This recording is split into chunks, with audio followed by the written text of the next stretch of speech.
The story opens with Haruto riding a bus reminiscing about a promise he made to his childhood friend named Mi-chan, vowing to always protect her even in death. Suddenly, the bus is run over by a train, killing the passengers. He wakes up in the body of a wretched-looking young boy named Ryo. Some men walk in with food and send him out to bathe because he stinks. They don't give him any food, even though they can see he's starving. Outside, Ryo feeds on some fruit he finds in the bush, and as he does, he starts to remember Haruto's memories and is confused, so he waves them off and chooses to focus on his memories of his mother, who was murdered, and his plans of revenge. He then encounters some royals who ask him about a purple-haired girl named Flora that has gone missing, and after he tells them he knows nothing about the missing girl, one of the royals named Celia then uses her magic to scan the area and discovers that Ryo possesses great magical powers. She then gives him a bag of coins and thanks him for his help. When he returns to the house, he's attacked by a hooded man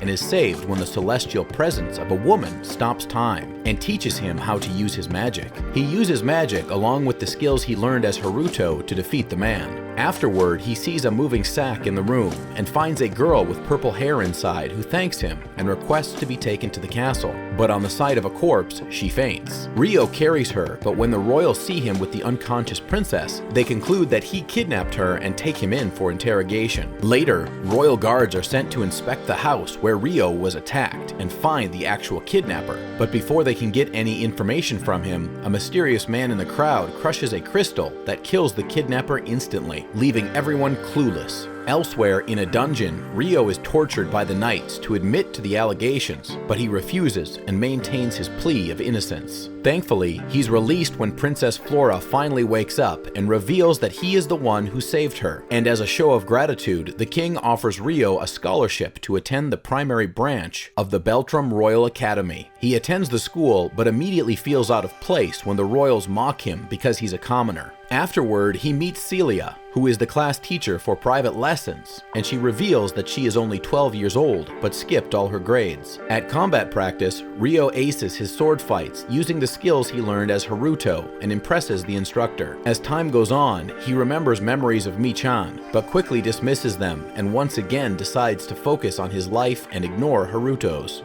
5 years later, Ryo is chosen to represent the Academy against the Royal Knights in a tournament, and he does well to defeat Knight Charles, his first opponent. Later, Charles appears to be conversing with the same mysterious man who is an ambassador from the kingdom of Proxia named Riaz. One day, Celia teaches the class how to use magic, but unfortunately, Ryo only knows how to use a different kind of magic and not theirs, so he gets mocked once again. During a practical test, the students were required to navigate a mountain forest, and a student who dislikes Ryo is the team leader, and he makes him carry their bags because he can't use their magic. Along the line, they face off with goblins and orcs, defeating them with their magic. However, during the fight, Ryo accidentally falls over, causing Flora to fall down a cliff, but manages to get her back up using magic, and he plummets down instead. Alphonse orders that they continue without him, but they are suddenly attacked by a giant minotaur and retreat when they can't defeat it. The monster tries to hurt Princess Flora, but Ryo returns to defeat it by beheading it. He then flees because the rest of the class believes he pushed her down the cliff. While all this is happening, the mysterious man named Riaz is keeping tabs on Ryo with the belief that he has a special ability called spirit magic.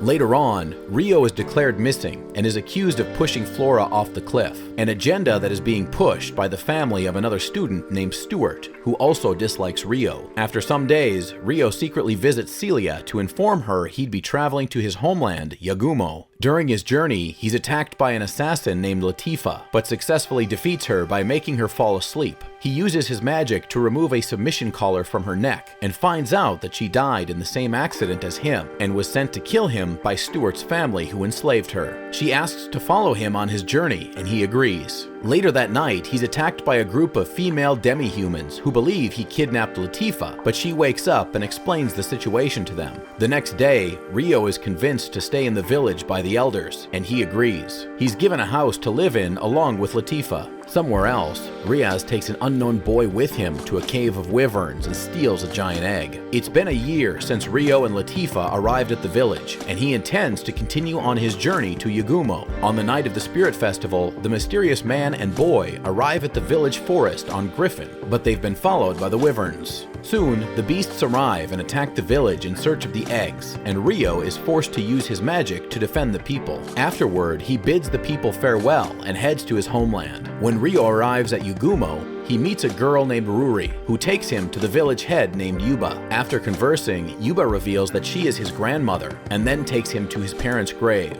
Ryo requests to stay longer in the village, and Yuba agrees. He spends his time helping the villagers with his magic and makes new friends along the way. One day, Ryo decides to visit the capital city of Karasuki Kingdom with some of his friends, and when he gets there, he's informed that his mother, Ayan, was the princess of the kingdom, but ran away with his father, Zen, after they fell in love. The next day, he visits the king and queen, who are his grandparents, and discovers that his mother was killed by Zen's old friend, Lucius. Fueled by the desire to avenge his mother, he receives training to prepare himself to go after Lucius, who is somewhere in the Strahl region. After 6 months, a harvest festival is celebrated, and just like before, Ryo plans to leave immediately after it is concluded. Seo, who has fallen in love with Ryo, begs to follow him, but he insists that he must travel alone. He bids the people farewell and continues on his journey. It's been almost 2 years since Ryo left Latifa and the demi-humans in the spirit forest, and he finally returns. They're all delighted to have him back, especially Latifa, who also seems to have feelings for him. One morning, Ryo wakes up to find a naked pink-haired woman in bed with him, and everyone, including Ryo, is shocked. The woman reveals herself to be Ryo's spirit, but appears to have little memory of everything else, as even she calls him Haruto, so he names her Aisha and takes her to see the elders, who confirm that she truly is a celestial being because of her abilities. Soon, Ryo decides to leave again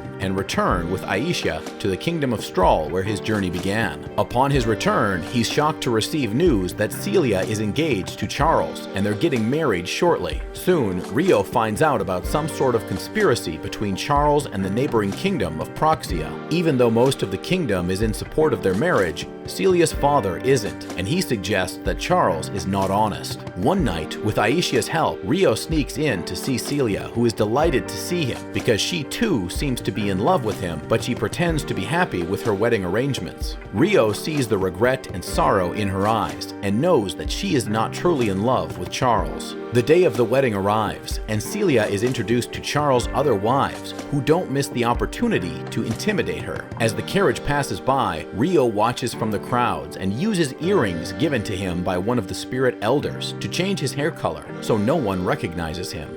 He takes on all the guards alone, defeating them along with Charles, and takes Celia hostage, but makes sure to use telepathy to communicate with her so she knows she's safe. Afterward, he takes her to Aisha and sets up a rendezvous at night before escaping from the other guards. After being reunited later that evening, they notice tall waves of energy emerge from the ground, but they have no idea what causes it. Later, when Aisha sends Ryo on another rescue mission to save some captives, he's shocked to find his childhood friend Mi-chan is one of the hostages. Thanks for watching, and see you in the next one.